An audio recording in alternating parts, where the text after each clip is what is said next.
يا حبايب قلبي عاملين ايه؟ وحشتوني جدا جدا جدا جدا من الفيديو اللي فات. اخباركم ايه وازاي صحتكم وازاي دنيتكم؟ يا رب تكونوا بألف خير وبصحة وعافية. النهاردة السبت. عملتوا ايه بقى يوم الجمعة كده؟ احكولي اخباركم ايه وعملتوا ايه. انا بالنسبة لي يوم الجمعة ده انا باخده اجازة من العالم، ما بعملش فيه اي حاجة خالص، ببقى مخلصة حاجتي من يوم الخميس وقاعدة كده يوم الجمعة رايقة. النهارده بقى السبت. كان جايلي 2 من صحابي، بقالي زمان جدا ما شفتهمش. ف اجولي هما جايين لي بعد المغرب. انا ما صدقت بصراحه، كان اليوم بالنسبه لي ممتع ومبسوطه، وكنت متشجعه. أنا اليوم ده يا جماعه ما نمتش خالص طول الليل، قاعده استناهم لان من زمان جدا ما شفتهمش. هما من واحده من دمياط الجديده وواحده من راس البر، وانا من دمياط القديمه، فصعب ان احنا نتقابل. فما صدقت بصراحة ان هما يجولي. كان يوم بصراحة ممتع. طبعا هنا اللي هيشوف الكبدة هيقول انت ما بتاكليش غير كبدة. لا والله العظيم يا جماعة، انا باكل حاجات كتير جدا ومصورة لكم والله فلوجات واكلات وحاجات جميلة جدا. بس ده كان طلب مدام دندونة، هي حامل، ربنا يقيمها بألف سلامة يا رب. فشافت الكبدة اللي انا كنت عاملاها في الفيديو اللي قبل كده، فمن يومها يروح قلبه وهي بتتوحم عليها وعاوزاني انا اللي اعملها لها بايدي.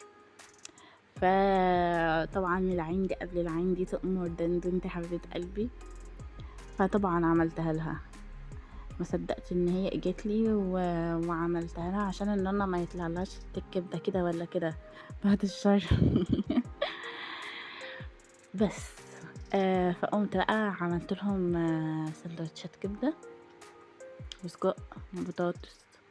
عملنا شوية حركات كده تحفة يا جماعة. أنا واحدة بعشق حاجة اسمها كبدة والله العظيم.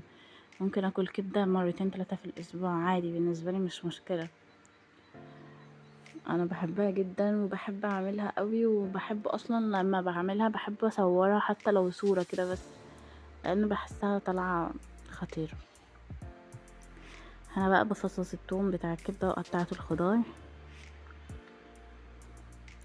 هي الكبدة طريقتها معروفة مش محتاجة يعني، بس هي كابتن نادين قالت لي ان هي عاوزة الفيديو بتاع النهاردة ينزل. انا كنت هنزل لكم فيديو تاني والله، بس هي لا شرطت عليا النهاردة الفيديو ده ينزل عشان اعرفكم ان هي جات لي يعني تبقوا شاهدين، لان انا كل ما بكلمها بتقولي انتي ما بتعبرنيش وما بتجيليش، او انا اللي بقول لها. احنا بنقعد نعاير بعض ان احنا ما بنروحش لبعض، فقالت لي ده يكون توثيق ان انا جيتلك عشان انتي كمان تجيلي. فطبعا دندونة تأمرنا واحنا ننفذ. انا قمت قعدت اطبخ. كنت خلصت البيت من قبلها بيوم، وفضلت قاعده رايقه والله طول النهار، ما كنتش بعمل اي حاجه. قمت على بعد العصر بقى بدأت اطبخ، اعمل لهم كبده سندوتشات وكده. بس هم اجوا في اللحظه دي وطبوا عليا، ما لحقتش ان انا اخلص. كان نفسي اخلص والله قبل ما هم يجوا، بس هم اجوا بقى، فانا استغليت ان هم اجوا، اخدتهم طبعا معايا، قدرتهم في المطبخ، ما سبتهمش قاعدين ابدا. مادام جيتوا تقفوا معايا، مش هقف لوحدي ايوه يا جماعه، انا ايوه بقدر صحابي والله، دي حقيقه. كان كل واحده فينا كده بتعمل حاجه. انا كنت هنا كنت قطعت الخضار مش عارفه ايه، هما بقى كان اللي بتعمل عصير، اللي بتعمل مش عارفه ايه. كانت منا كانت قاعده مع الاطفال بره. الاطفال ساعه ما شافوا بعض زي ما يكون فتحنا حضانه كيدز اريا، فجأة بقى في صويت والعيال هيبروا على بعض في الشقة بره بس يا رب يا رب يحميهم. والله انا كنت مبسوطة جدا جدا جدا جدا ان هم اجولي. حسيت كده بعزوة، وحسيت كده ان في روح في البيت، وحسيت ان انا اليوم كان خطير يا جماعة. والله العظيم لو اقول لكم قد ايه انا كنت مبسوطة وسعيدة ان هم اجولي اخواتي وحبايبي. ربنا يخليهم ليا يا رب ويبعد عننا اي شر ويحفظهم ليا يا رب. مش صعب ان انت تلاقي واحد صاحب دلوقتي كويس او مخلص، او صعب. وهم الحمد لله ربنا كرمني بيهم وعوضني بيهم. بنوتين زي القمر، ربنا يا رب يحميهم ويقيم نادين بألف سلامة، وتشوف يا رب طفلها سليم وعافية، اللهم آمين. هنا بقى أنا عملت سلطة. أنا بصراحة أنا اللي كنت مسؤولة عن الأكل، هما كانوا بيتدلعوا في الأول بس في الآخر أنا قدرتهم. هتشوف دلوقتي أنا قدرتهم ازاي. أنا مش هشتغل لوحدي. والله يا جماعة أنا كنت مبسوطة إن هم قبولي والله، علشان ساعدوني بصراحة. أيوة أنا استغليت إن هم ساعدوني. أنا كنت خلصت الأكل وقعدنا بقى أكلنا، وبعد ما أكلنا قمت عملت لهم طبقين كده فاكهة صغننين يتسلوا فيهم، على ما أنا أقوم أعمل لهم كوكاية صغنونة. أنا يا جماعة بحب نوع الكيكة دي جدا جدا جدا، بحب أشتري الكيكة الجاهزة، ما بحبش أنا أعملها من الأول. بحس إن دي طعمها ليها طعم كده مختلف، بصراحة هي كانت تحفة.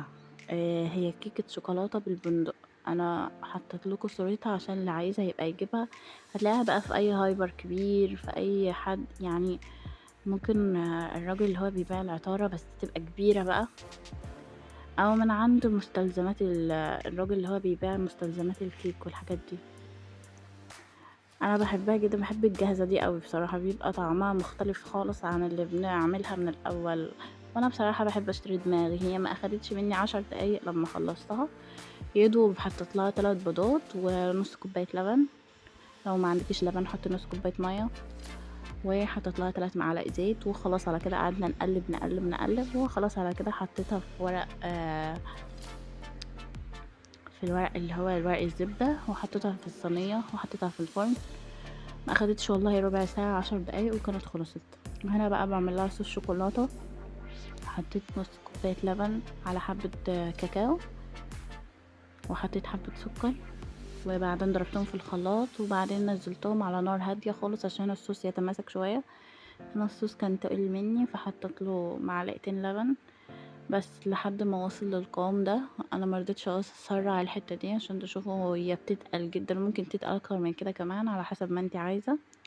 انا هسيبها تقيله كده، مش هخففها دلوقتي غير لما اجي ازين بقى الكيكه. كان طعمها خطير. انا ابني هنا كان بيتخانق معايا بسببها والله. انا ابني من مدمنين الشوكولاته، كل الاطفال كده بيتهيألي. هما الاطفال فرحوا بيها جدا جدا جدا اكتر من الاكل والله. انا خرجتها بقى وقعدت اقشر الورق اللي عليها ده. مش عارفه يا جماعه كان ايه اللي عليها ده بصراحه، مش عارفه. وانا خلصتها سهله، ما اخدتش مني ربع ساعه، بالكتير نص ساعه. لا ربع ساعه يعني نص ساعه، وكانت خلصت بصراحه. ما وقفتش في المطبخ كتير، وبس في الاخر طلع طعمها تحفه. انتي بتاكلي كيكه بالشوكولاته بالبندق وعليها صوص كده، الصوص ده كان طعمه تحفه. انا كنت على فكره اول مره اجرب الصوص ده، طلع طعمه خطير. انا بعد كده استعمله في حاجات كتير جدا، خصوصا لابني والله، لان هو من مدمنين الشوكولاته، فبدل ما اجيب له شوكولاته تبقى مضره بصحته وكده ممكن اعمل له الصوص ده. كان خطير يا جماعه والله، ما كنتش اعرف ان هو هيطلع حلو كده. وقمت حطيت عليها شويه بقى جوز هند. جوز الهند ودى طعمها في حته تانية خالص خالص. تخيلي انت كده تاكلي حته كيكه ببندق بشوكولاته بجوز هند بصوص شوكولاته. كنا رايحين في داهيه. هنا بقى انا قلت انا هدوق لوحدي، محدش هيدوق معايا، بس طبعا هم ما مش هيسيبوني في حالي، دوقتهم هم الاول، بعد كده انا اخدت حته في الاخر كده. بس انا اللي شربت البيبسي كلها بقى، محدش شرب معايا. هنا ابني كان بيتخانق معايا بسبب الحته دي. يعني انتوا ازاي تاكلوا قبلي؟ ربنا يا رب يحميه ويحفظه ويبارك لي فيه. هنا بقى الكارثه الحقيقيه، هنا دبست استاذه منا في المطبخ. اه يا جماعه انا بنت قادره والله، ودبست اصحابي في المطبخ اقسم بالله.